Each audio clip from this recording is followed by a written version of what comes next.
Okay guys, welcome back again kay Cruz Machal in the house. At for today's video guys, meron tayong bagong GCash application, okay, na pwede kay GCash, which is yung Ocean Merge. Alright, papakita ko o tuturo ko sa inyo kung saan siya pwedeng hanapin at i-install, okay, sa video na to.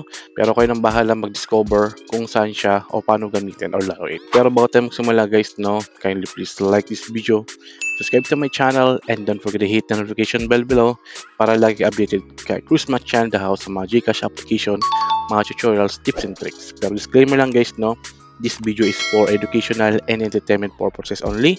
We're just sharing information, knowledge, and then we're just testing the game kung saan siya pwede makita or ma-install, and earnings are not guaranteed.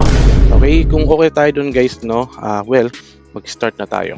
Okay, so yung iba kasi guys, hinahanap nila kay Gcash yung mga ganong application. Okay, so unfortunately, kahit puntahan natin sa view all yon, yung application na yon ay hindi natin siya makikita. Kasi nga, pili lang naman yung application na pwede natin siyang hanapin dito. Which is okay lang naman kasi meron pa naman tayong backup, which is yung ating Play Store. Okay, so jump muna tayo sa Play Store guys. Check natin kung anong meron sa Play Store. Yan, okay, upon opening your Play Store application, okay, meron tayong search dito. Pwede tayong mag-search, hanapin natin si Ocean Merge. I-type nyo lang guys yung Ocean Merge, and then number 1 naman siya sa ating result kasi unique yung kanyang pangalan. Okay, so pagdating natin kay Play Store, makikita natin meron tayong Ocean Merge, and then yan, meron naman siyang review na 4.6. Okay, and then 4K, and then meron siyang star. Alright, and then yan, makikita natin guys, okay, may mga ganyan. Alright, so pag Kuya, I think kasi may mga dating previews na siya ng mga game na ginawa. Okay, which is good naman. Okay, pero hindi ko naman nilalagay sa pin comment ito. Rekta na lang kayo sa Play Store and then hanapin nyo na lang to. Okay, para syempre kayo na mag-discover. Mas maganda kasi kayo mag-discover mag-isa.